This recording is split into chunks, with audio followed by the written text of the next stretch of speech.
Messieurs, bonsoir. Merci de préférer la télévision nationale. Au sommaire de cette édition, ouverture de la 7e édition du sommet Transform Africa TAS 2025. Ce sommet sur le numérique est conjointement présidé par son Excellence Mamadi Doumbouya, président de la République de Guinée, et son Excellence Paul Kagame, président de la République du Rwanda. Deux importantes délégations chez le Premier ministre, la délégation de son homologue sierra-léonais et celle du groupe de la Banque mondiale. Le renforcement de la coopération était au centre des discussions. La Cour suprême a délibéré sur la liste définitive des candidats retenus pour l'élection présidentielle. Sur 18 recours sur les 42 cas rejetés, 9 candidats sont retenus sur la liste définitive. C'est tout pour les titres. Une fois encore, bonsoir et bienvenue dans ce journal, une édition dont on ouvre le journal par ces décrets lus par Ibrahima Sori Kamara. Bonsoir Saïdou, bonsoir à tous. Décret D 2025-0217 PRG-SZG portant convocation du corps électoral pour l'élection présidentielle du 20 décembre 2025. Le président de la République, vu la Constitution du 26 septembre 2025, vu la loi organique L 2025-026 CNT du 27 septembre 2025 portant code électoral, vu le décret D 2025-178 PRG-SZG du 27 septembre 2025 fixant la date du scrutin pour l'élection présidentielle.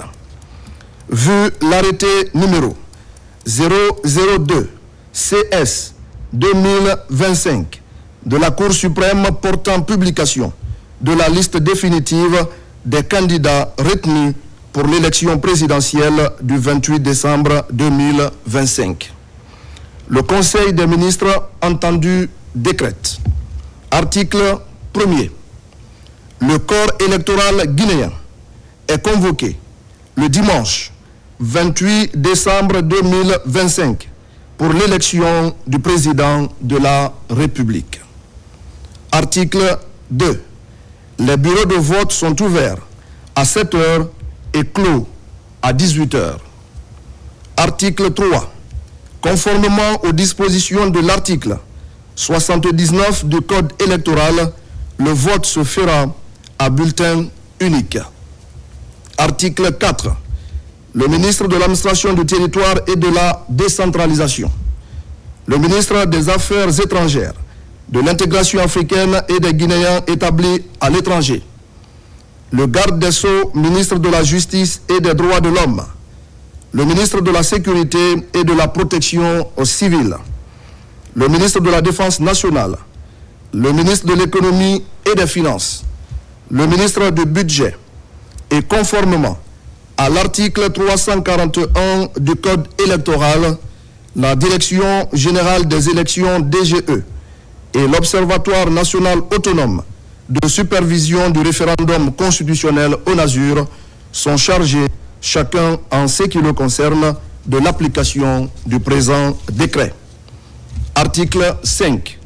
Le présent décret prend effet à compter de la date de sa signature et sera enregistré et publié au journal officiel de la République.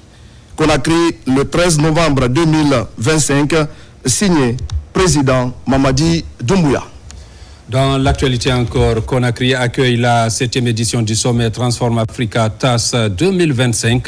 Leur Excellence Mamadi Doumbouya et Paul Kagame co-président l'événement co-organisé par la République de Guinée et l'Alliance Smart Africa, dont le président du Rwanda, son Excellence Paul Kagame, est le président du conseil d'administration.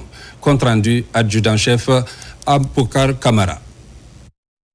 Prévu à Conakry du 12 au 14 novembre 2025, la 7e édition du sommet Transform Africa a été officiellement lancée ce mercredi dans un réceptif hôtelier de la place, co-présidé par leur Excellence Mamadi Doumbouya, président de la République de Guinée, et Paul Kagame, président de la République du Rwanda.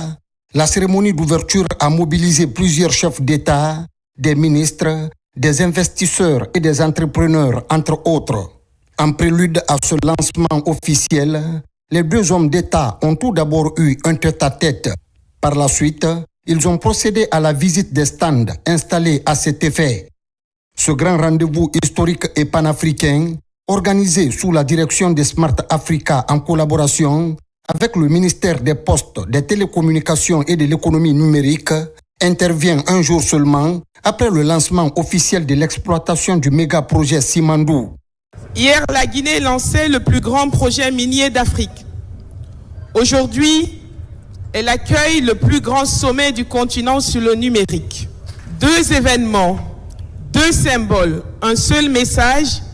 Notre pays entre dans une nouvelle ère, car notre richesse ne se limite plus à ce que renferme notre sous-sol. Elle se trouve désormais dans les talents, dans les idées et les connexions de nos citoyens. Ce que vous voyez ici à Conakry n'est pas seulement un sommet, c'est l'Afrique qui relie ses points, tisse son réseau de coopération et bâtit son avenir numérique. Le Transform Africa Summit, c'est cela. Un continent qui passe du minerai au numérique, qui relie ses peuples, ses talents et ses territoires pour tracer ensemble les routes invisibles du progrès.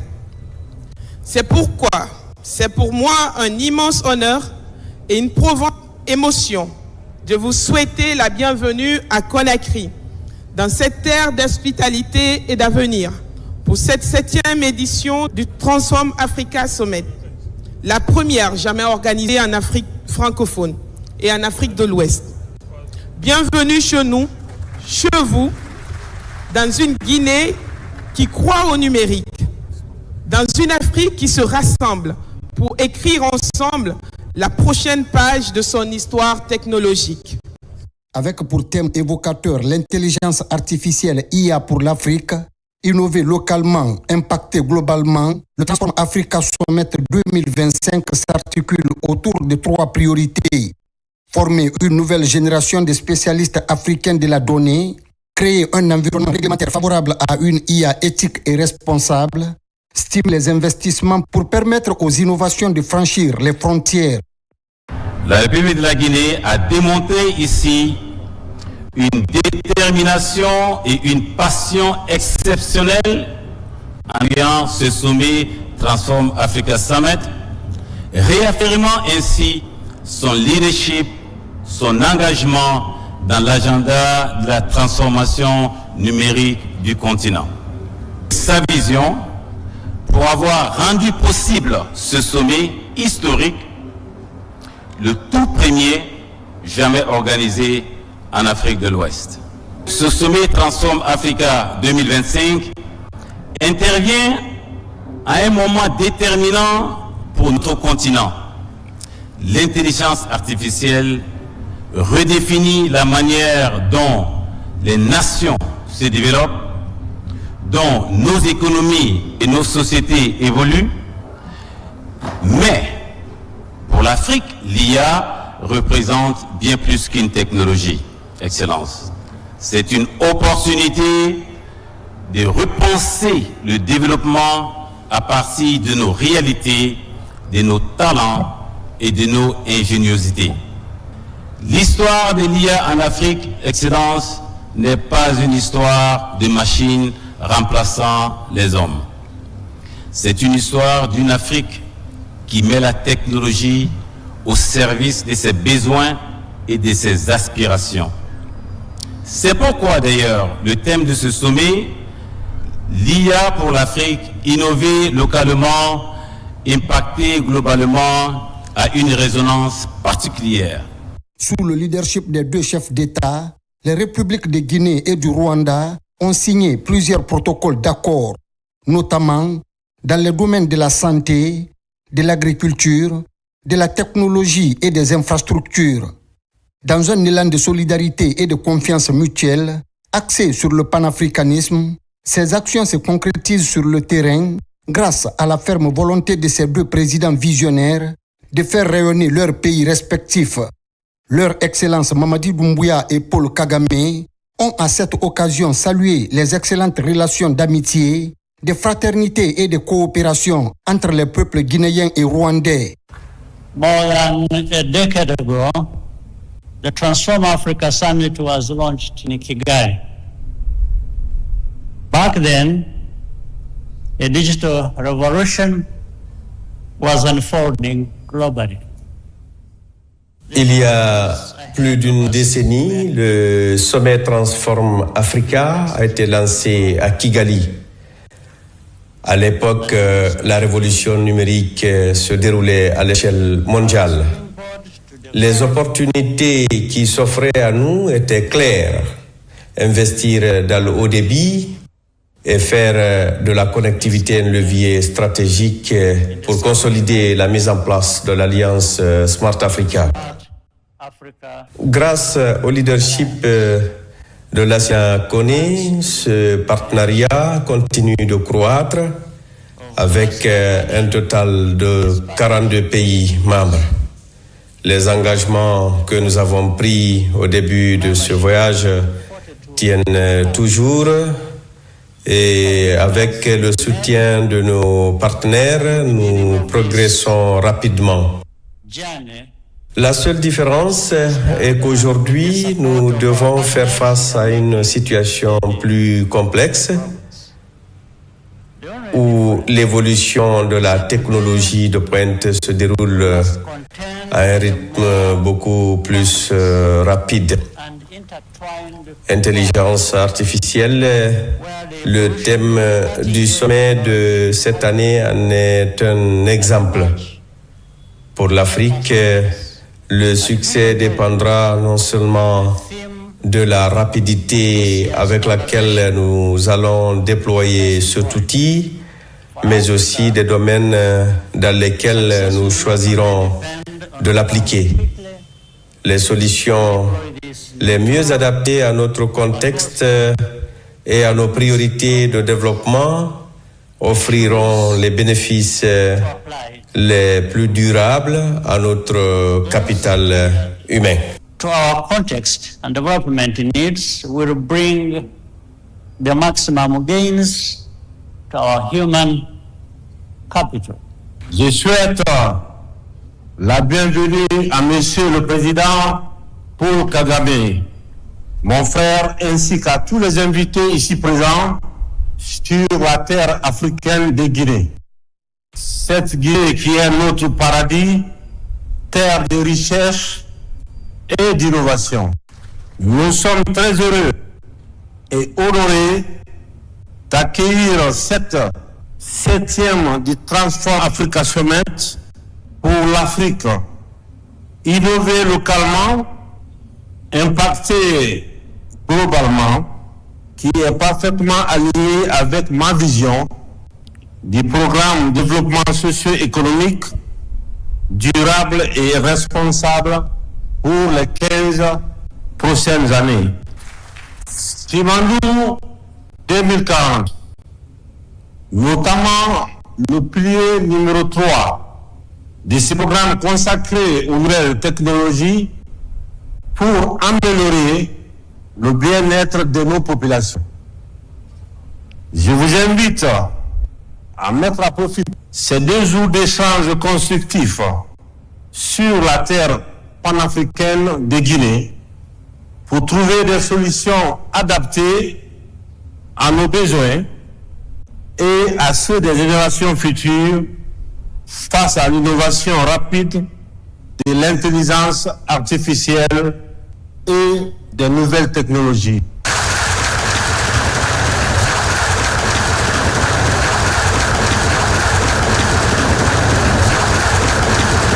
La cérémonie d'ouverture de la 7e édition du sommet Transform Africa a également été marquée par l'animation des panels de haut niveau et prestations artistiques, notamment celle de Black M, et par l'interprétation chorale de l'hymne national de la République de Guinée par l'artiste Gelikaba Bintou Kouyaté. L'unité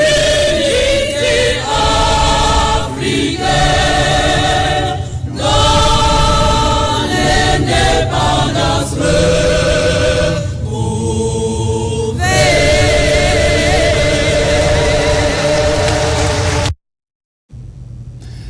La session ordinaire du Conseil des ministres s'est tenue ce jeudi au Palais Mohamed V sous la présidence du chef de l'État Mamadi Doumbouya. Plusieurs sujets ont été abordés. Voici un extrait du compte-rendu lu par le ministre porte-parole du gouvernement, Ousmane Gawal Diallo. Suivez. Conseil des ministres du jeudi 13 novembre 2025. Communication du président de la République, son Excellence Mamadi Doumbouya. Le président de la République a ouvert la séance en souhaitant la bienvenue à l'ensemble des membres du gouvernement, rappelant que ce Conseil des ministres ordinaire avait pour unique point à l'ordre du jour l'examen du projet de décret portant convocation du corps électoral conformément à l'article 47 de la Constitution du 26 septembre 2025. Avant d'aborder ce point, le chef de l'État a tenu à exprimer sa profonde gratitude envers les chefs d'État qui ont honoré la Guinée de leur présence lors de la cérémonie de lancement de l'exploitation du méga-projet Simandou. Son Excellence, M. Paul Kagame, président de la République du Rwanda, Son Excellence, M. Brice Clotaire Oligui Nguema, président de la République gabonaise. Il a également remercié les premiers ministres, les ministres africains ainsi que le vice-premier ministre de la République populaire de Chine pour leur participation. Le président de la République a par ailleurs adressé ses remerciements aux délégations venues des pays amis de la Guinée, notamment la Côte d'Ivoire, le Sénégal, le Congo, la Sierra Leone, le Bénin, le Ghana, la Gambie, la Mauritanie, le Zimbabwe, la République démocratique du Congo, ainsi que les partenaires techniques et financiers ayant pris part à cette étape historique. Le chef de l'État a salué l'engagement, la rigueur, le suivi, l'ordre et la discipline, l'intelligence collective et l'excellent travail réalisé par les membres du comité stratégique du Simandou avec l'accompagnement de tous les membres du gouvernement et les institutions de la République, qui, sous son autorité directe, ont contribué à délivrer au peuple souverain de Guinée ce méga-projet transformateur pour le bien-être de nos populations. Il a également félicité le ministre des Postes, des Télécommunications et de l'économie numérique pour l'organisation réussie à Conakry de la 7e édition du Transform Africa Summit, en ligne avec sa vision de développement socio-économique durable et responsable Simandou 2040. Notamment pilier numéro 3 qui fait du numérique et des technologies un levier stratégique de développement de notre pays. Le président de la République a rappelé que la Cour suprême de Guinée a publié la veille la liste définitive des candidats à l'élection présidentielle prévue le 28 décembre 2025. Conformément à l'article 47 de la Constitution, un décret en Conseil des ministres doit être pris pour la convocation du corps électoral. C'est ce qui justifie la tenue de la présente session ordinaire en un seul sujet à l'ordre du jour. Le chef de l'État a indiqué qu'il signerait le décret de convocation du corps électoral ce jour même. Le président de la République a demandé à l'ensemble des membres du gouvernement de forcer le suivi, la rigueur et la continuité du service public dans leurs départements respectifs afin d'assurer la livraison de tous les projets dans les délais prévus cette année. Le président de la République, son Excellence Mamadi Doumbouya, Conakry, le 13 novembre 2025. Le Conseil des ministres. Simandou 2040, le chef de l'État a lancé officiellement l'exploitation du minerai de fer du Simandou. La Guinée s'engage ainsi résolument sur la voie d'une souveraineté économique pleinement assumée. Ceux qui doutaient encore de la concrétisation de ce méga-projet, fort de ces 4 milliards de tonnes de réserves de minerai de fer, n'ont désormais plus de raison d'hésiter. Au-delà de son importance minière, le projet Simandou intègre la construction d'infrastructures colossales qui transformeront durablement le pays en reliant les régions, les grandes villes et même certains pays de la sous-région. Oumar Bari nous plonge dans les caractéristiques majeures de ce projet historique. Suivez. Sous le leadership visionnaire de son Excellence, le président Mamadi Doumbouya, la Guinée vient de franchir un cap historique. Le démarrage effectif de l'exploitation du gisement de fer de Simandou, longtemps perçu comme un mirage inaccessible. Ce projet, que d'aucuns qualifiaient d'utopie minière, devient aujourd'hui une réalité nationale, ouvrant ainsi la voie à une transformation structurelle de l'économie guinéenne. Simandou, c'est bien plus qu'un gisement de fer. C'est un symbole de résilience, de leadership et de vision stratégique. C'est aussi la matérialisation d'un rêve collectif, celui d'une Guinée qui prend désormais en main son destin, qui valorise ses ressources et qui s'affirme comme un acteur majeur du développement industriel africain. Le projet Simandou repose sur 4 composantes majeures articulées autour d'un principe central, le co-développement garant d'un partage équitable des coûts, des bénéfices et des risques. Avec plus de 650 km de chemin de fer à double voie, le Transguinéen relie les gisements des différents blocs miniers au port de Morebaya sur la côte guinéenne. Ce projet ferroviaire unique en Afrique symbolise la détermination du chef de l'État à doter le pays d'infrastructures modernes et intégrées. 143 locomotives et plus de 7000 wagons, chacun capable de transporter jusqu'à 81 tonnes. Plus de 4 milliards de tonnes de réserves de minerais de fer, 120 millions de tonnes de minerais transportés chaque année, une flotte de 23 navires pouvant charger jusqu'à plus de 80 000 tonnes de minerais chacun. Chaque convoi de locomotives et de wagons incarne la marche en avant d'une Guinée qui se met véritablement sur les rails de la souveraineté industrielle. Le port de Morebaya, doté de 3 quais principaux, 2 minéraliers et un commercial, est conçu pour accueillir aussi bien les exportations minières que le trafic de marchandises et de passagers.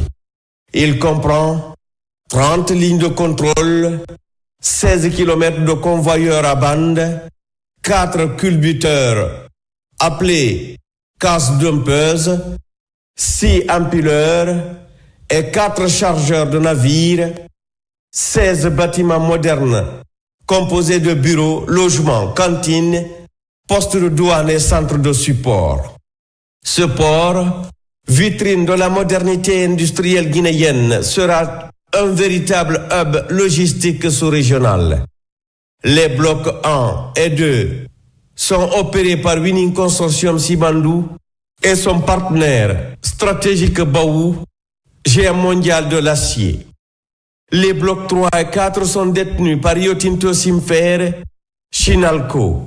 Cette structuration équilibrée garantit une gestion transparente, compétitive et durable des ressources minières nationales. Une aciérie pour transformer localement le minerai. Sous l'impulsion du président Mamadi Doumbouya, la Guinée ne se contentera plus d'exporter son minerai brut. Une aciérie nationale verra le jour, dont les études seront finalisées 2 ans après la première production. Ce projet incarne la volonté de transformer sur place, de créer plus de valeur ajoutée et d'ancrer durablement la Guinée dans la chaîne mondiale de l'acier. L'un des acquis majeurs de ce tournant historique réside dans la prise de participation souveraine de la Guinée. 15% de parts non dilutives et non contributives dans toutes les mines, 15% dans les infrastructures ferroviaires, 15 autres % dans les infrastructures portuaires et 15% dans l'aciérie nationale à venir. Avant l'ère Doumbouya, la Guinée ne possédait aucune part dans ces projets structurants. Aujourd'hui, elle en est actionnaire stratégique, sans contrepartie financière, une première historique dans le secteur extractif africain. Aucune décision stratégique ne peut désormais être prise sans l'accord de l'État guinéen.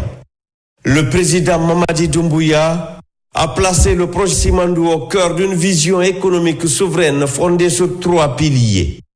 La création massive d'emplois, notamment pour les jeunes et les femmes, le développement du tissu économique local avec la promotion des petites et moyennes entreprises guinéennes, le transfert de compétences et de technologies pour renforcer la capacité nationale. Le projet Simandou transformera profondément le visage du pays.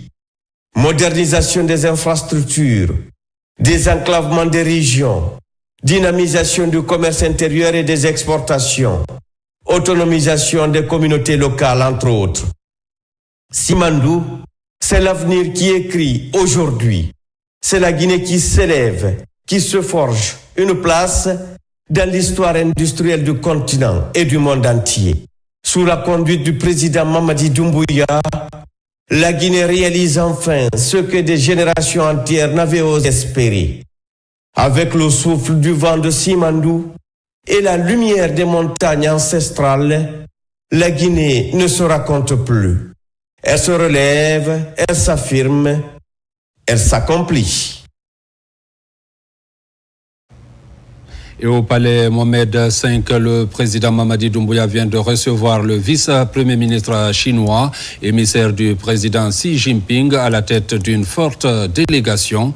L'envoyé spécial du président chinois est venu réaffirmer l'amitié profonde entre Pékin et Conakry, ainsi que la détermination de la Chine à accompagner la Guinée dans la mise en œuvre du programme Simandou 2040 dans un esprit de coopération gagnant-gagnant. Oumar Bari.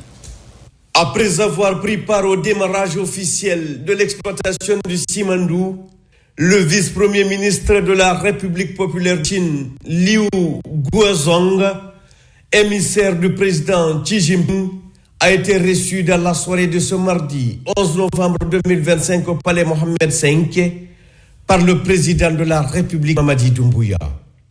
À la tête d'une très forte délégation, l'envoyé du président chinois est venu réaffirmer l'amitié profonde entre Pékin et Conakry, ainsi que la détermination de la Chine à accompagner la Guinée dans la mise en œuvre du programme Simandou 2040 dans un esprit de coopération gagnant-gagnant.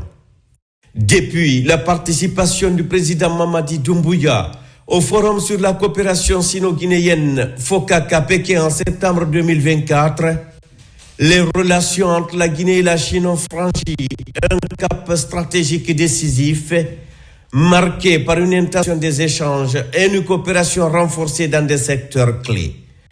L'audience accordée par le chef de l'État à M. Liu Guozhong s'inscrit donc dans cette dynamique. Les entretiens entre les deux hauts responsables ont permis d'échanger sur divers aspects de la coopération bilatérale stratégique, notamment dans les domaines économiques, sécuritaires, industriels, miniers et éducatifs. Au nom du président Xi Jinping, le vice-premier ministre de la République populaire de Chine a transmis les salutations fraternelles du peuple chinois et félicité la Guinée pour les progrès remarquables accomplis dans le cadre du projet Simandou sous la direction du président Mamadi Doumbouya. Il a souligné la volonté ferme de la Chine de redynamiser les liens bilatéraux dans la continuité de plusieurs décennies de coopération fructueuse fondée sur le respect mutuel, l'égalité et la solidarité. Le vice-premier ministre chinois Liu Guozhong, dans son message, a salué également les progrès exceptionnels réalisés depuis le 5 septembre 2021, tout en réaffirmant la volonté de porter les relations sino-guinéennes à un niveau de partenariat stratégique à toute épreuve. Cette orientation, selon lui, permettra de consolider la confiance mutuelle et d'accélérer le développement harmonieux et durable entre les deux nations. Merci d'être reçu, Excellence, Monsieur le Président, malgré votre emploi du temps très chargé. Je tiens tout d'abord à vous transmettre les salutations cordiales du président Xi Jinping à vous-même. Votre lettre et, je cite, son message oral. C'est un grand plaisir pour moi de recevoir votre lettre, Excellence, Monsieur le Président, et d'avoir appris le lancement de l'exploitation du mine de fer Simandou.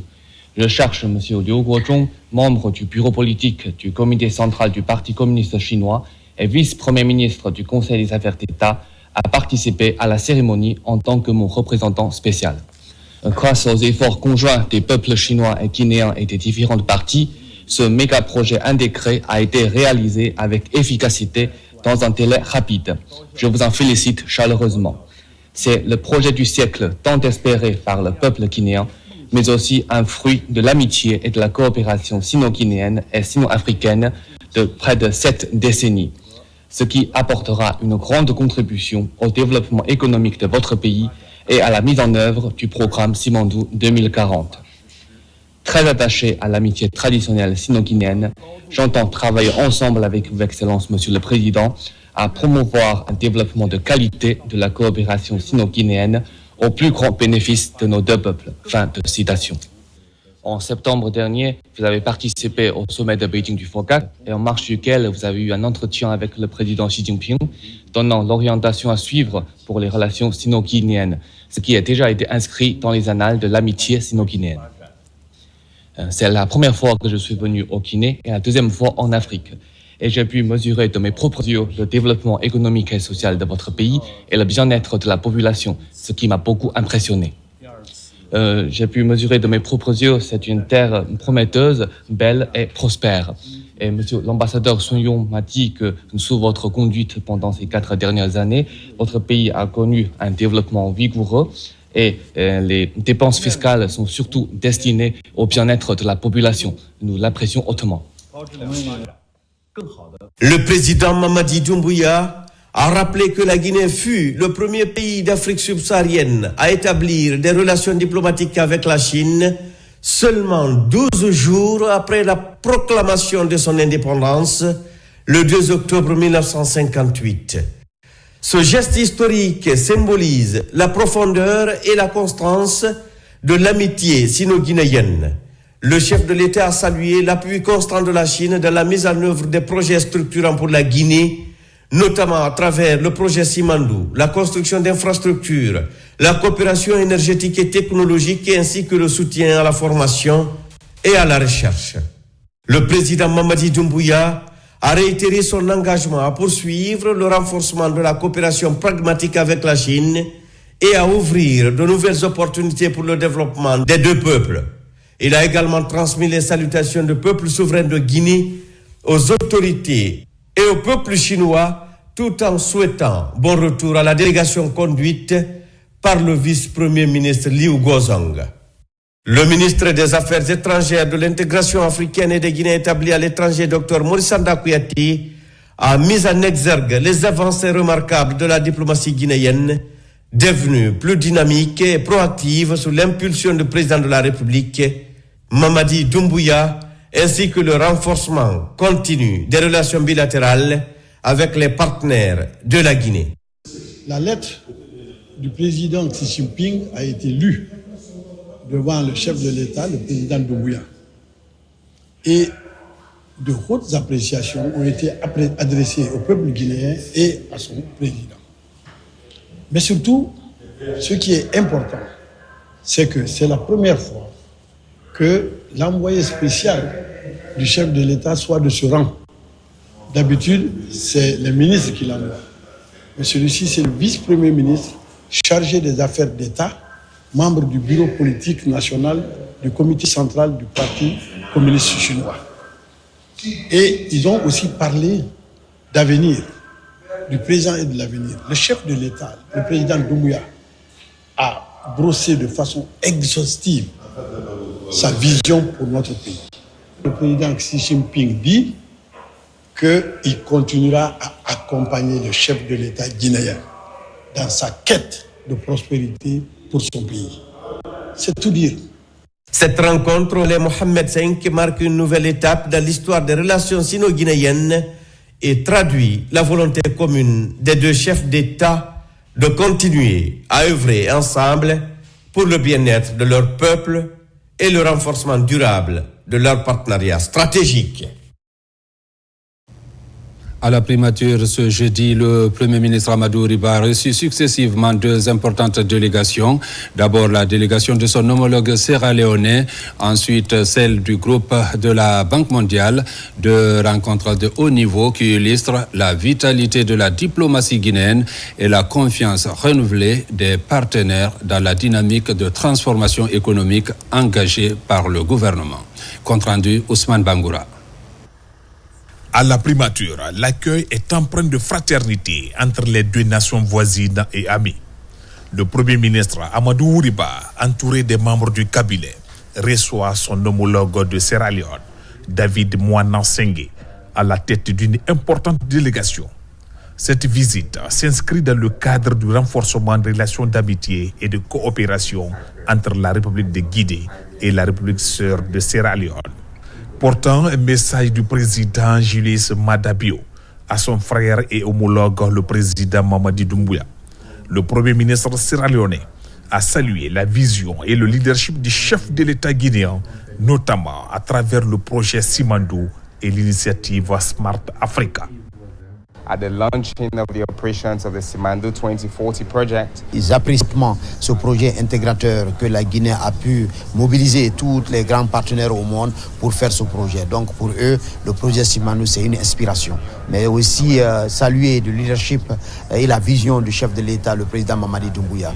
Pour cela, ils pensent que la Sierra Leone peut apprendre de la Guinée dans la structuration de ce projet d'une part, mais aussi l'utilisation de chemin de fer transguinéenne, parce qu'ils peuvent transporter les produits et puis le commerce entre la Sierra Leone et la Guinée est extrêmement important. Il y a à peu près 45 millions de dollars de commerce entre les deux pays. Il y a les produits qui quittent en Guinée qui vont en Sierra Leone, mais pour eux c'est quelque chose qu'on doit vraiment aller de l'avant.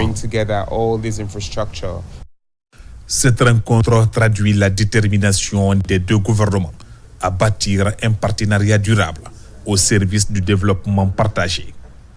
Quelques instants plus tard, la primature a servi de cadre à une autre rencontre de haut niveau.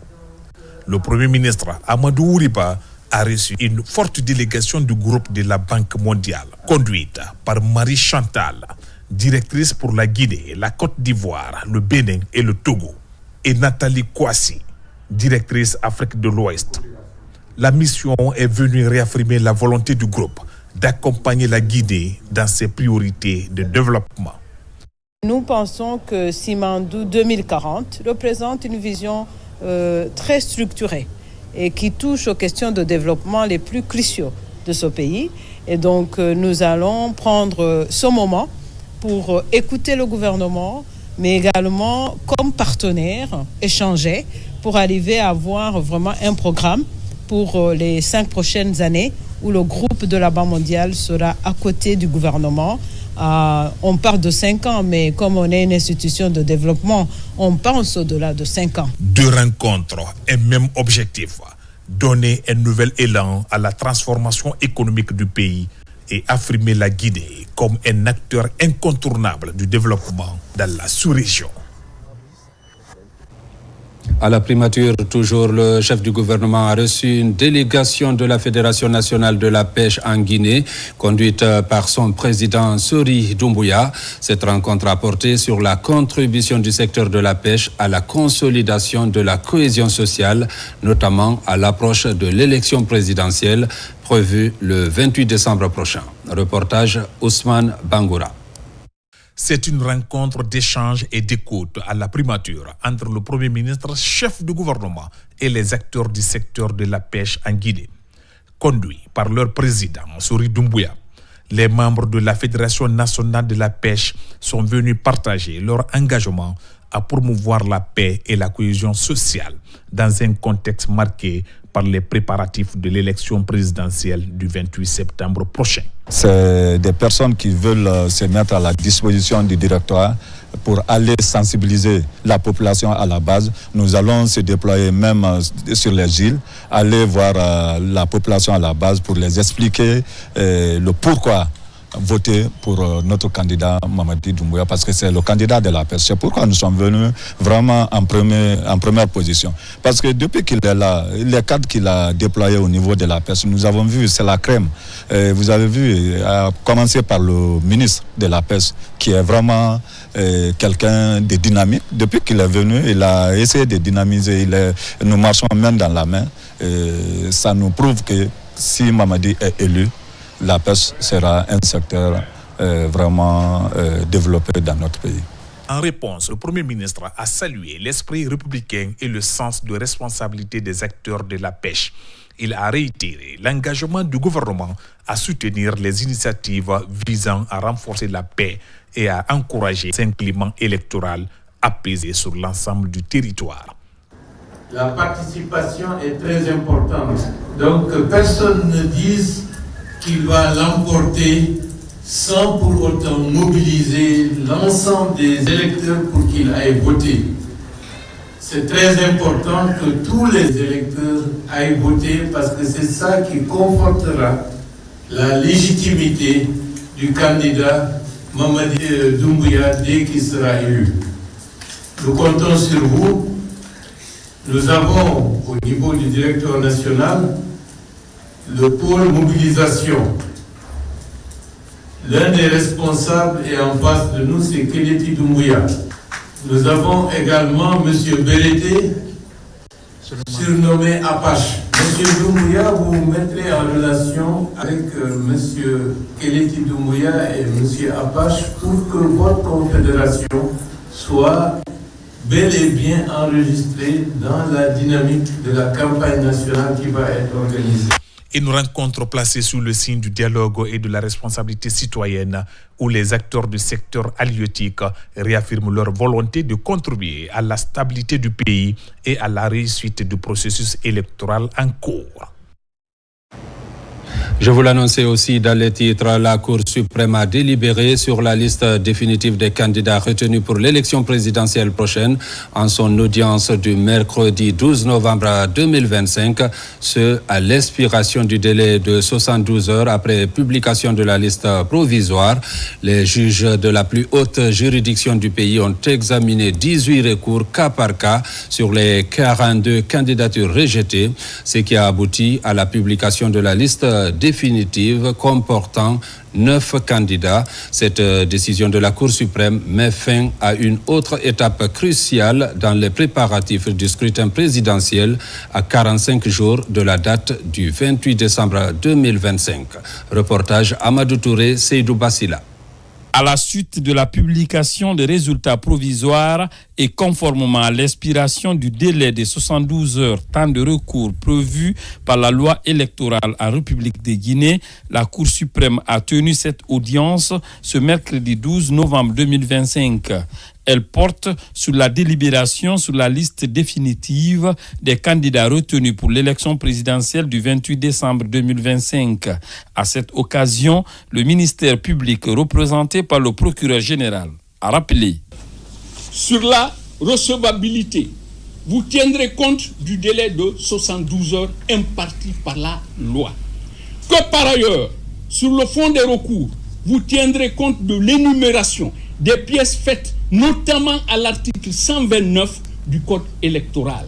Quand cela, lorsque le rejet repose sur une non-conformité substantielle, âge, nationalité, défaut de caution, fausse déclaration, non-production de la copie authentique de la déclaration écrite sous l'honneur de ses biens, non-production de la fiche d'identification, la Cour doit confirmer la décision de rejet. Que sur le respect de l'égalité de traitement, la Cour doit veiller à ce que tous les candidats soient traités sur les mêmes critères de recevabilité.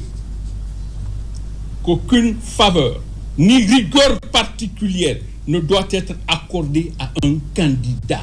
Sur les 42 candidatures jugées irrecevables, 18 candidats ont saisi la Cour suprême pour des recours suivant la loi électorale. Et à l'expiration des 72 heures qui ont suivi la délibération, la Cour, après examen au cas par cas des différents recours formulés, déclare. Statuant publiquement en matière électorale. Article 1er. Toutes les requêtes des partis politiques et des candidats indépendants introduites en contestation de l'arrêt numéro 001 du 8 novembre 2025 de la Cour suprême sont rejetées comme non fondées. Article 2. La liste définitive des candidats admis à se présenter à l'élection présidentielle du 28 décembre 2025 est arrêtée et publiée suivant l'ordre de dépôt des candidatures comme suit. 1. Monsieur Abdoulaye Diéro Baldé. 2. Madame Makale Kamara. 3. Monsieur Ibrahima Abessila. 4. Monsieur Faya Lansana Milimono. 5. Monsieur Abdoulaye Kourouma. 6. Monsieur Mohamed Nabé. 7. El Haj Bouna Keita. 8. Monsieur Mamadi Doumbouya. Et 9. Monsieur Mohamed Chérif Tonkara. Cette décision de la plus haute juridiction du pays vient mettre fin à cette autre étape dans les préparatifs du scrutin présidentiel du 28 décembre 2025. Formation et entrepreneuriat aussi dans ce journal. Nous recevons sur ce plateau Monsieur Gilles Dugard, directeur général du CIFOP. Monsieur Gilles, bonsoir. Bonsoir, madame. Et vous êtes à la tête du CIFOP, Centre international de formation professionnelle et entrepreneuriat. Peut-on savoir ce autour duquel s'articulent les activités de votre structure? Merci beaucoup. Tout d'abord, je vous remercie chaleureusement de m'accueillir ce soir à la RTG pour ce journal et une heure de grande écoute. C'est un honneur pour moi personnellement et pour le CIFOP que je représente. Le CIFOP est un cabinet international basé en France, spécialisé dans le conseil, l'expertise et surtout, je dirais, dans le renforcement des capacités des élus, des dirigeants, des cadres et collaborateurs du secteur public et parapublic en Afrique et en Guinée en particulier, secteur dans lequel nous sommes reconnus comme étant le leader incontesté et incontestable par la qualité et la pertinence des formations que nous dispensons. Depuis 72 heures, vous êtes en Guinée. Est-ce pour faire connaître votre institution ou vous avez d'autres ambitions? Alors, ma présence ici a un double objectif. D'une part, je suis là pour lancer la mission d'informatisation et de digitalisation des communes de Guinée. Marché qui a été attribué grâce à un logiciel de notre partenaire Tomate, donc Tompro Communes, et aussi bien sûr pour renforcer les liens entre la République de Guinée et le CIFOP dans le renforcement des capacités et la valorisation du capital humain. Alors, peut-on connaître les différentes rencontres que vous avez eues depuis votre arrivée? Oui, tout à fait. Je tiens à saluer en premier lieu le travail qui a été effectué par nos deux points focaux en amont de ma venue et pendant ma présence ici. Donc Monsieur Mamadouba Youla au niveau de la présidence de la République et Monsieur Ousmane Bari au niveau du ministère du Plan et de la Coopération internationale qui font un travail colossal à nos côtés. Et donc on a d'abord rencontré bien sûr les institutions régaliennes ça va encore se poursuivre demain, présidence de la République, primature, et également les institutions, on va dire, du pôle économique, donc ministère de l'économie et des finances, ministère du budget, ministère du plan et de la coopération internationale et tous les organismes, je dirais, rattachés à ce pôle économique. Et en plus des communes, est-ce qu'il y a d'autres projets en vue? Oui, bien sûr, il y a beaucoup de projets en vue. Le CIFOP a vraiment la volonté et la vocation de contribuer au renforcement des capacités d'un maximum d'acteurs ici en République de Guinée. Et je dirais que on est connu et bien connu depuis maintenant 2008, je crois, ici. Le CIFOP est un acteur déjà majeur. On a eu l'occasion de former des milliers de Guinéens dans nos centres, nos différents centres, mais aussi ici en Guinée. Et on a vraiment l'ambition d'aller encore plus loin dans cette voie. Votre dernier mot? Mon dernier mot, c'est de dire, voilà, il y a un partenariat qui nous semble important entre la République de Guinée et le CIFOP. Son Excellence le Président de la République a engagé la Guinée dans un vaste plan et très ambitieux sur les 15 prochaines années. Le capital humain, je crois, est au cœur de ce projet, de ce dispositif. Et le CIFOP est là pour accompagner la République de Guinée, bien sûr, à travers sa contribution dans le renforcement des capacités. D'une part pour former les leaders de demain, mais également pour former tous ceux qui vont contribuer à faire en sorte que la Guinée soit sur la voie de l'émergence et notamment dans le domaine des ressources humaines. La formation des leaders au cœur de ce partenariat. Merci, Monsieur Jules. Mesdames, Messieurs, c'est la fin de cette édition. Merci de l'avoir suivi et bonne suite de programme sur la RTG.